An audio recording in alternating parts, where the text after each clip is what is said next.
you, Mr. Chairman. If there was ever, if there's ever a time where our government becomes the sole arbiter of truth, then we've lost the United States. Twitter's become the virtual town square. It now has the power to transform public opinion like no other medium in history, with their algorithms shaping and molding the public mind to their own ends. Mr. Roth, to the best of your knowledge, what percentage of your colleagues when you worked at Twitter donated to Democratic causes or candidates in 2020? I don't know, sir. We have it here. It was 98.4% of Twitter employees gave to Democratic candidates or causes in the 2020 election cycle. And believe it or not, those numbers actually went up in the 2022 cycle to 99.7% of Twitter employees donating to Democratic candidates and causes. So clearly, Twitter as a whole had a political bias. Mr. Roth, do you personally think that you have a political bias, and did you have one when you worked at Twitter? A personal political bias? No, sir. You didn't. That's remarkable because it's pretty obvious you did have strong biases when you compared, ironically using Twitter, people that worked in the Trump White House to Nazis. They were good folks that you simply disagreed with politically in our representative republic, and you compared them to the most evil people on the planet that murdered 60 million people, or at least were responsible for those deaths. You think that was a little bit hyperbolic? Yes, I do. As I said, I regret the language. I agree with you. It was. And so your political opinion spilled over into censorship work at Twitter. I think your biases had consequences, which you intentionally expressed through your propaganda and censorship role at Twitter. Additionally, you may have collaborated with the U.S. intelligence community regarding stories that y'all didn't want the public to see. So namely, what we refer to as the Hunter Biden laptop story that ran in the New York Post. So I'll ask you, Mr. Roth, did you receive 10 confidential documents from Special Agent of the FBI, Elvis Chan, the night before the Hunter Biden laptop story ran? Yes. You did. See, because it's interesting, with the immediacy with which you all acted to censor the New York Post Hunter Biden laptop story seems to be very indicative of foreknowledge. And the story was seismic. And it was rushed to be suppressed, knowing full well it was not Russian disinformation, as some here said. It was truth that was denied the American voter. And the Media Research Center polled Democratic voters in 2020 swing states and found that 17% would have changed their vote if they had known the contents and evidence of the New York Post story. President Trump lost key states, Georgia, Pennsylvania, Arizona, and Wisconsin, by collectively just over 100,000 votes. And if this is accurate, this poll, 3.2 million votes could have swung. And he only needed a teeny fraction of those 3.2 million. That decision almost certainly changed the result of the 2020 presidential election. Did you have any idea the contents of the New York Post story, Mr. Roth? Only what I read in the New York Post that day. And then it was killed by Twitter, and the mainstream media followed. So I found this interesting. In 2019, candidate for President Joe Biden said, and I quote, "I have never spoken to my son about his overseas business dealings." And yet, the evidence in that story and on that laptop revealed that two of Hunter's Mexican business associates, Miguel Magnati and Miguel Velasco, visited the White House in February 2014, and he was later photographed. Joe Biden was photographed with him in the White House. Also in October 2015, Hunter arranged a video conference with his dad, Joe Biden, sitting vice president, and Carlos Slim, the Mexican billionaire. And then unbelievably in 2015, Hunter introduced his father, then vice president, to Vadym Pozharsky, an executive at the now infamous Burisma Holdings Company, where Hunter would later magically make millions as a board member despite having no experience whatsoever in the energy sector. Joe Biden lied. He created the firewall, and then he was exposed because of this story and other information. He lied to the American people, and Mr. Roth, you withheld information on the eve of a presidential election, and you protected that lie. And I hope for the sake of the country that men like you that do those things, men and women, never get to put in such power, in positions of power again. And Mr. Chairman, I'd also like to see if, I'd like to ask unanimous consent to enter into the record a tweet from Ranking Member Raskin. The tweet reads, "It's horrifying to see images of Border Patrol agents whipping Haitian refugees at the Texas border. Not exactly the feeling I get from the Statue of Liberty." Without objection, so ordered. Thank you. I yield back. Yep. Oh, well, I just think that's misinformation, or at least it was a mistake. And Twitter left it up for a week, or not a week, a year, a full year. Gentleman yields. I yield. Mr. Baker, in top of page 2 in your written testimony, you said, I did not destroy or improperly suppress Whose time is this? any documents at Twitter regarding information important to the public dialogue. The way you worded that, it sounds like there is some Chairman, kind how of... much extra time is he going to get during this hearing? You finish He the had, question, he and had then you time, take it let to him Mr. repeat the Jordan. question, and then his time will be expired, and It please expired answer. before he started. Clearly, it's up to the chairman, so why don't you let him answer?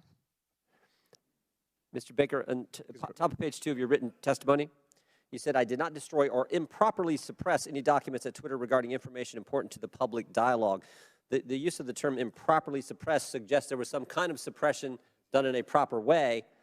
I just want to know what that was, and is this referring to your work at Twitter when the Twitter files were first released just a few months ago? Unfortunately, sir, I think I'm constrained from answering that question any more fully than in my testimony because of attorney-client privilege. So unfortunately, I'm just going to have to leave it at that. I thought that's been waived.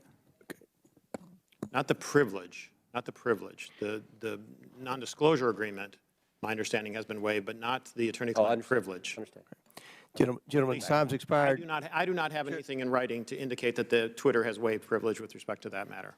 Chair recognizes Ms. Crockett. Thank you, Mr. Chair. MAGA Republicans can't let go. That should be the name of this hearing. I'm glad that seemingly we have now accepted that President Joe Biden won the election, even though now we are blaming President Trump's loss on Twitter. Can we finally let it go? This is why Democrats are reinforcing that in this hearing, we should be talking about the threats to our democracy. That's the real threat, not an old article that seemingly couldn't reach the viewership it sought through its own platform to disparage and attempt to skew the election in favor of a twice impeached former president who lost a secure and fair election. As a Texan who served in the House and fled the state as MAGA Republicans there pushed an agenda just as insidious as the foreign interference we experienced in the 2016 election, we should be talking about what they don't want to talk about as they continue to cut you off as you try to talk about things such as interfering with our democracy, and how there has been an inciting of political violence against individuals as well as our democracy as a whole.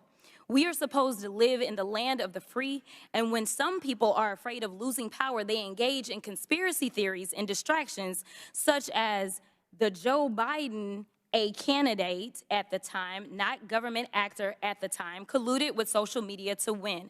So let me say thank you for showing up for this political theater.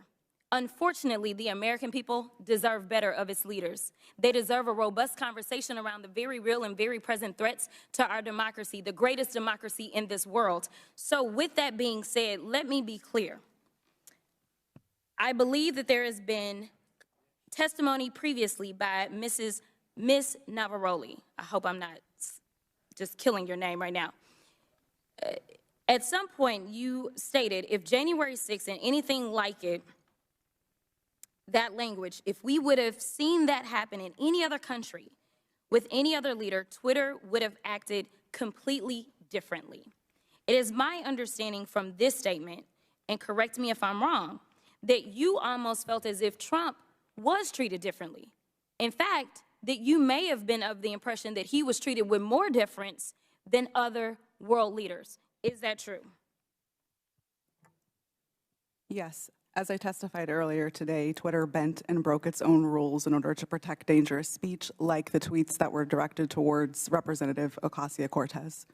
And when we talk about bending, it's my understanding from another deposition that there were actual alarms that would go off if someone would access Trump's Twitter account other than, I believe, the CEO.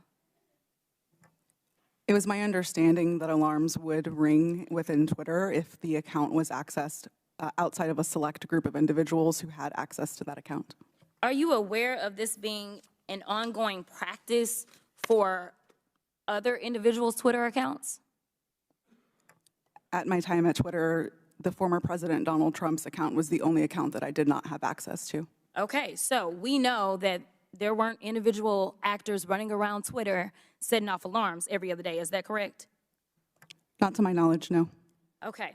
Now, as we talk about January 6th, because I think that's the only thing we should be talking about, what I want to talk about is what, and anyone can answer this question. Did you see a correlation between a rise in homegrown domestic white supremacy online as it correlates to leading up to January 6th? I can answer that. So some of the things that we were seeing specifically on Twitter related to white supremacy fan fiction, I mentioned earlier in my testimony that we saw things like people wishing that the day of the rope would occur. That comes from things like the Turner Diaries, which are, again, white supremacy fan fiction.